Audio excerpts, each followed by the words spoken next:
తాకట్లో ఉన్న బంగారాన్ని విడిపించి ఆ రోజున మార్కెట్ ధర కట్టి మిగిలిన డబ్బును మీకు అందిస్తుంది కొమ్మూరి గోల్డ్.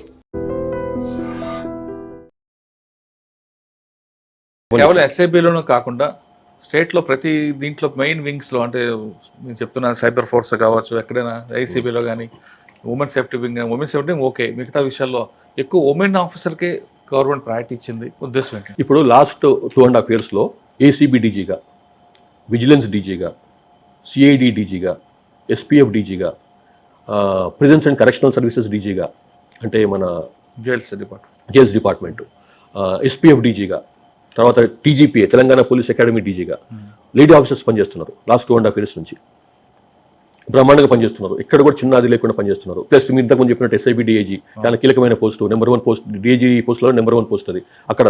సో ఇవంతా ఆఫీసర్లు ఈ లేడీ ఆఫీసర్స్ పనిచేస్తున్నారు. ఎక్కడన్నా చిన్న అది జరిగిందండి? ఎంత చక్కగా నడుస్తుంది వ్యవస్థ ఎక్కడ కూడా. సో లాస్ట్ 2.5 yearsలో అంటే ఈ ప్రభుత్వము మొదటి నుంచి కూడా ఈ వచ్చినప్పటి నుంచి కూడా లేడీ ఆఫీసర్స్కి ప్రాముఖ్యం వేయాలి. మనము లేడీస్కి ఆకాశంలో సగం అంటారు, హాఫ్ ఆఫ్ ది పాపులేషన్. అందులో ఇంత అది ఇంపార్టెంట్ పోస్టులలో వాళ్ళు ఇవ్వకపోతే ఎట్లా అని చెప్పి ఇచ్చారు. బ్రహ్మాండంగా పనిచేస్తున్నారు. అట్లానే పోస్ట్ కాకుండా కొన్ని దగ్గర డిఎస్పీ కూడా కరీంనగర్ జిల్లాలో హుజూరాబాద్ డిఎస్పీగా ఒక మాధవి అని చెప్పి ఆమెకు పోస్టింగ్ ఇచ్చినాం. సబ్ ఇన్స్పెక్టర్ నుంచి ప్రమోట్ అయ్యి వచ్చినాం ఆఫీసర్. ఫస్ట్ టైం ఒక సబ్ డివిజన్కు మహిళా ఎస్డిపిఓగా పనిచేయడం ఫస్ట్ టైం ఈ లాస్ట్ 14 years 12 yearsలోనే కదా, తెలంగాణ వచ్చినాకనే కదా, తెలంగాణ రాకముందు కూడా ఉమ్మడి రాష్ట్రంలో కూడా ఎప్పుడు లేదు. లూప్ లైన్ పోస్టుల్లో పెట్టేవారు, మెయిన్ లైన్ పోస్టులో ఇప్పుడు ల్యాండ్ ఆర్డర్ పోస్టులో ఇప్పుడు పెట్టకపోయేవారు. ఇట్లాంటి ఇంపార్టెంట్ పోస్టులలో హుజరాబాద్ లాంటి కీలకమైనటువంటి సబ్ డివిజన్కి అవును డిఎస్పీ ఎస్డిపి పనిచేస్తున్నాయి. సో ఇది ఒక ఎగ్జాంపుల్ ఈ గవర్నమెంట్ ఎంత ప్రాముఖ్యంగా లేడీస్కి ఇస్తుంది. ఈ లాస్ట్ 2.5 yearsలో ఉంది అది. సో పోలీస్ వ్యవస్థను బాగా బాగా పనిచేస్తున్నది ఈ లాస్ట్ 2.5 yearsలో. ఈ ఆఫీసర్లో చాలా వాళ్ళ ఆత్మస్థైర్యం బాగా పెరిగింది, వాళ్ళ మొరాల్ చాలా ఇంప్రూవ్ అయింది. అండ్ టెక్నాలజీ బాగా ఉపయోగించుకుంటున్నారు. టెక్నాలజీలో కూడా చాలా ఇంప్రూవ్మెంట్ ఉంది లాస్ట్ అంతకుముందు కొంచెం పోలిస్తే. సో అండ్ ఎస్పీలు చాలామంది ఐఐటీలు అట్లా పనిచేసిన వాళ్ళు బాంబే ఐఐటి, మద్రాస్ ఐఐటి, లేకపోతే ఇక్కడ కాన్పూర్, ఖర్గ్పూర్ ఇట్లా మంచి స్ట్రాంగ్ మంచి పెద్ద ఇన్స్టిట్యూషన్లో పనిచేసిన మన చదువుకున్న వాళ్ళు ఎస్పీలుగా ఉన్నారు, ఆఫీసర్లుగా ఉన్నారు. వాళ్ళకు ఉన్నటువంటి నైపుణ్యాన్ని, వాళ్ళకు ఉన్నటువంటి తెలివిని బాగా ఉపయోగిస్తున్నారు. దానికంటే మించి మీరు చూస్తున్నారు ఇంకొక ముఖ్యమైన అదేంటంటే రోడ్ సేఫ్టీ. ఈ ప్రభుత్వం పెట్టినటువంటి మెయిన్ అదంటే రోడ్ సేఫ్టీ అన్నది అరైవల్ అనే ప్రోగ్రామ్ కింద దాన్ని టేకప్ చేసినాం. అది ప్రభుత్వ ప్రోగ్రామ్ లాగా టేకప్ చేసినాం. సో అది లాస్ట్ నేను ఇంతకుముందు చెప్పినాను, నెల్లూరు ఎస్పీ ఉన్నప్పుడు మొదలు పెట్టాను అరైవల్ ప్రోగ్రామ్తో. బట్ ఎనీవే దీన్ని ఒక ప్రభుత్వ ప్రోగ్రామ్గా చేస్తే బాగుంటుంది. నెల్లూరులో చేసిన, విశాఖపట్నంలో కూడా పెద్ద ఎత్తున చేసి టేకప్ చేసిన ఈ ప్రోగ్రామ్ అరైవల్ అని.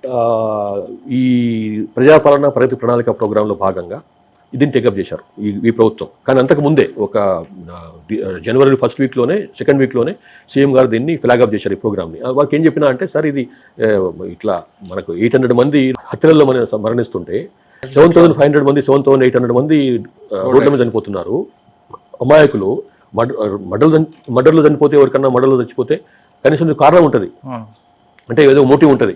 మర్డర్స్లలో చంపిన వారికి మోటివ్ ఉంటుంది. ఏదో భూమి పంచాయతీ కావచ్చు, పొలం పంచాయతీ, గట్టు పంచాయతీ, చెట్టు పంచాయతీ ఏదో ఉండొచ్చు. అదో ఇల్లీగల్ కనెక్షన్ కావచ్చు, పాత పగలు కావచ్చు, ఏవో ఉంటుంటుంది. కానీ రోడ్డు మీద చనిపోయిన వారికి ఏముంటుందండి? టక్కున మార్నింగ్ బ్రేక్ఫాస్ట్ చేసుకుని స్కూల్కో, కాలేజ్కో, ఆఫీస్కి వెళ్తాను బయలుదేరుతాడు. ఒక అరగంట సేపట్లో ఏదో యాక్సిడెంట్ అవుతుంది, ఫోన్ వస్తుంది ఇంటికి, మీ వాడు అక్కడ పడున్నాడు అక్కడ అని చెప్పి. అది ఎంత ఫ్యామిలీ అంతా ఎగ్దమ్ రోడ్ మీదకి వచ్చినట్టే కదా చాలా మంది. చనిపోతే కాదు సార్, కొంతమంది కాళ్ళు వచ్చి విరిగిపోయి జీవితాలు. అది ఇంకోటి, అది చనిపోవడం ఒక ఎత్తు అయితే, ఇతను మీరు అన్నట్టు కాలు చేయిరిపోయి ఏమంటారు అశక్తుడైపోయి, అతన్ని మొత్తం టోటల్ ఇన్కెపాసిటేటెడ్ అయిపోయి, అతను ఏం చేయలేక, ఇంట్లో చూడలేక, సో అతనికి బాధనే, అతను చూస్తున్న వాళ్ళకి బాధనే. సో ఎంత ప్రాబ్లం అంటే కొన్ని లక్షల మంది ఇవాళ దగ్గర 7,800 మంది చనిపోతున్నారంటే మామూలు విషయం కాదు. కాబట్టి అది సీఎం గారు చెప్పినప్పుడు సీఎం గారు దాన్ని చాలా పాజిటివ్గా తీసుకున్నాడు. ఇది మనం చేయాల్సిన ప్రోగ్రామ్ అని చెప్పి దాంతో ఫ్లాగ్ ఆఫ్ చేసినాము జనవరిలో. తర్వాత మళ్ళీ ప్రగతి ప్రణాళిక, ప్రజాపాలన ప్రగతి ప్రణాళిక ప్రోగ్రామ్ కూడా ఇది ఇంప్లిమెంట్ చేయాలి సార్ అని చెప్పి సీఎం గారిని రిక్వెస్ట్ చేస్తే వాళ్ళు కూడా యాక్సెప్ట్ చేశారు. సో దాంట్లో ఒక 1 week పాటు పెద్ద ఎత్తున ప్రజల్లోకి వెళ్ళాలి. ఇది ఒక క్యాంపెయిన్ లాగా ఉండాలి. దాని పేరే పెట్టినాం arrive A campaign for safer roads in Telangana అని చెప్పి. పెద్ద ఎత్తున ప్రజల్లోకి వెళ్ళాలి ఈ ప్రోగ్రామ్ అని చెప్పి. సో అందులో అన్ని వింగ్స్ ఆఫ్ ద గవర్నమెంట్ కూడా పార్టిసిపేట్ చేసినాయి. అటు పొలిటికల్ ఎగ్జిక్యూటివ్స్ కూడా పార్టిసిపేట్ చేసినారు. కొత్తగా ఎలక్ట్ అయినటువంటి గ్రామ పంచాయతీలలో ఉన్నటువంటి సర్పంచ్లు వాళ్ళు చాలా మంది కొన్ని 100 గ్రామాలు వాళ్ళు తీర్మానాలు పాస్ చేసినాయి. మా ఊర్లో హెల్మెట్ లేకుండా రావద్దు, హెల్మెట్ లేకుండా ఎవరిని పోనేయం, మా ఊర్లో తిరగనేయము, తర్వాత అందరూ సీట్ బెల్ట్ పెట్టుకోవాల్సిందే. హెల్మెట్ అంటే ముందు కూర్చున్న వాడు కూడా, వెనక కూర్చున్న వాడు కూడా హెల్మెట్ పెట్టుకోవాలి. చిన్నపిల్లలు ఉన్నప్పుడు పోతే చిన్నపిల్లలు కూడా హెల్మెట్ పెట్టుకోవాలి, వాళ్ళకి సైజు దగ్గర హెల్మెట్లు దొరుకుతాయి మనకు. ఇవన్నీ ప్రజలకు వెళ్ళాలి, రాంగ్ రూట్లో వెళ్ళకూడదు. నైట్ టైంలో వెళ్తున్నప్పుడు ఆ ఫోకస్ లైట్ ఎట్లా వేయాలి, ఎప్పుడు డిమ్ చేయాలి లైట్ ని, ఎప్పుడు లో బీమ్ లోకి రావాలి, ఎప్పుడు హై బీమ్ లో ఉండాలన్నది చిన్న చిన్న విషయాలు కావచ్చు కాక చాలా పెద్ద. తర్వాత హెల్మెట్ పెట్టుకొని అది మన మన క్లిప్ పెట్టుకో బక్లబ్ చేసుకోకుండా హెల్మెట్ పెట్టుకున్నట్టే నువ్వు బక్లబ్ కొన్ని ఒకసారి ఇంపాక్ట్ కి హెల్మెట్ ముందుకెళ్ళిపోద్ది. తర్వాత నువ్వు భూమికి తల వెళ్ళినప్పుడు హెల్మెట్ ఉండదు, అటువంటిప్పుడు పెట్టుకున్న లాభం లేదు. కాబట్టి హెల్మెట్ పెట్టుకుంటే బక్లబ్ కూడా చేసుకోవాలి దాన్ని ప్రాపర్ గా. చిన్న చిన్న విషయాలే కానీ చాలా ప్రాణాలు కాపాడేటువంటి మెలకువలు అన్నమాట. డిఫెన్సివ్ డ్రైవింగ్ పాటించాలి. డిఫెన్సివ్ డ్రైవింగ్ అంటే నువ్వు డ్రైవ్ చేస్తుండొచ్చు కాక, కానీ ఎదుటి డ్రైవర్ మీద దాన్ని కన్నేయాలి. వాడు నువ్వే మీరు మంచి డ్రైవర్ కావచ్చు కాక, కానీ వాడు మంచి డ్రైవర్ కాకపోవచ్చు.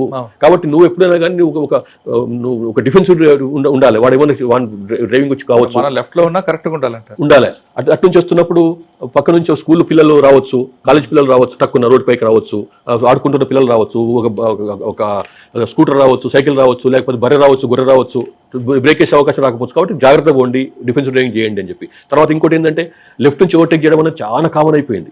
టోటల్ అది తప్పది.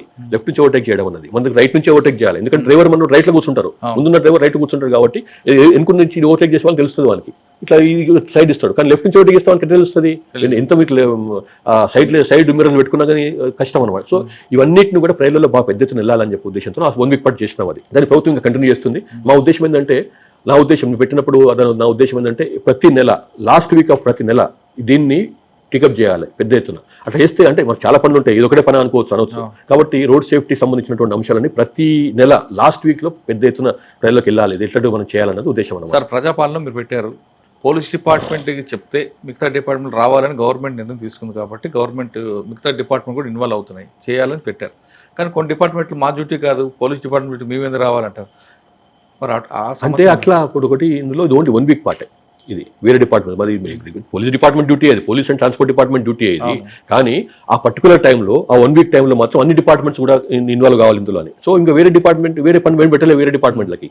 ఇది ఒకటే డిపార్ట్మెంట్, ఈ అరైవల్ అనేది ప్రోగ్రామ్. కాబట్టి అన్ని డిపార్ట్మెంట్స్ ఆ 1 వీక్ పాటు ఇన్వాల్వ్ చేయాలని ఉద్దేశం అనమాట. ఎందుకంటే గవర్నమెంట్ హౌస్లో లక్షల మంది ఉన్నారు, గవర్నమెంట్ టీచర్లు ఉన్నారు, రెవెన్యూ డిపార్ట్మెంట్ వాళ్ళు ఉన్నారు, పంచాయతీరాజ్ వాళ్ళు ఉన్నారు, ఇట్లా అన్ని డిపార్ట్మెంట్స్ లక్షల మంది ఉన్నారు పనిచేస్తున్న వాళ్ళు. దీనికి మీరు చాలా కాలం చూస్తుంటారు, ఈ ఎంబీ యాక్ట్ అనేది ఊరికొకటి స్టేట్కి ఒకటి ఉండదు. టోటల్ ఎక్కడైనా ఎంబీ యాక్ట్ ఒకటి, మోటార్ వెహికల్ యాక్ట్. కానీ సిటీలో ఒక problem, MB act correct implement అవుతే పక్కనున్న విలేజ్లో ఇంప్లిమెంట్ కాదు. అంటే ఎగ్జాంపుల్, హైదరాబాద్లో లేదా విశాఖపట్నంలో ఎక్కడ హెల్మెట్ పెట్టుకోకపోతే వెంటనే చలాన్ రాస్తారు. కానీ చుట్టుపక్కల ఉన్న విలేజ్లో శ్రీకాకుళం కానీ సంగారెడ్డి కానీ ఇటు వాళ్ళు హెల్మెట్ పెట్టుకోవడం అనేది కామన్, అది పెట్టుకోరు వాళ్ళు. దానికి కారణం పొలిటీషియన్సే. పెట్టుకుంటే వెంటనే వాళ్ళు ఎస్పీకో ఎవరికి ఫోన్ చేసి పంపించనంటారు. ఆ ఇంపాక్ట్ ఇక్కడ పడుతుంది. అక్కడే ఎంబీ యాక్ట్ అనేది కరెక్ట్గా కింద స్థాయిలో ఇంప్లిమెంట్ చేస్తే ఇది పర్ఫెక్ట్ అవుతుంది అనేది ఉంది. అంటే అది కరెక్ట్ కాదు. ఎవరో ఎంపీకి ఎస్పీకి ఫోన్ చేసి ఎవరో పొలిటీషియన్ ఫోన్ చేస్తే వాళ్ళు అది ఏదో ఒకటి చోట్ల ఉంటే ఉండొచ్చు. కానీ ఎంపీ యాక్ట్ అక్కడే ఇంప్లిమెంట్ చేస్తారనుకోండి, సిటీలో అలాగే. అందుకోసం అని మీరు చూసాను కదా, లాస్ట్ టైం ఈ అరైవల్ క్యాంపెయిన్ చేసినప్పుడు మా ఫోకస్ అంతా గ్రామాలే. మీరు చూశారు, మొత్తం 10-12 జిల్లాలు తిరిగినా నేను. మొత్తం కేవలం గ్రామాల్లోనే ఎక్కువ. మేము ఎక్కడో మారుమూల ప్రాంతాల్లో ఆదిలాబాద్ లో జోడఘాట్లోకి వెళ్ళి కూడా మీటింగ్ పెట్టినాం. జోడఘాట్ పెట్టారు, శ్రీశైలం పెట్టారు. చాలా ఇది ఉద్దేశం అదే మీరు చెప్పిన ఉద్దేశం. ఎందుకంటే సిటీలలో భయానికో భక్తికో వాళ్ళు కొంత పాటిస్తారు, నాలెడ్జ్ ఉంటుంది. మోర్ సిటీలో ఏంటంటే కొంత స్పీడ్ తక్కువ పోతారు, కాబట్టి యాక్సిడెంట్ అయినా కానీ ప్రాణాపాయం కలగదు సిటీలో. కానీ గ్రామాల్లో ఏంటంటే స్పీడ్ ఎక్కువ ఉంటుంది, టర్నింగ్స్ ఉండొచ్చు, ప్రాణాపాయం ట్రాఫిక్ తక్కువ ఉంటుంది. కాబట్టి ఎక్కువ స్పీడ్లో పోతారు, కాబట్టి ప్రాణాపాయం ఎక్కువ, యాక్సిడెంట్ అయితే ప్రాణాపాయం అయ్యే అవకాశం ఎక్కువ ఉంటుంది. కాబట్టి అక్కడ ఎక్కువ చెప్పాలనే ఉద్దేశంతో మేము పెద్ద ఎత్తున ఫస్ట్ రౌండ్లో చేసినటువంటి అరైవల్ మొత్తం కూడా గ్రామాల్లో చేసినాం ఎక్కువ.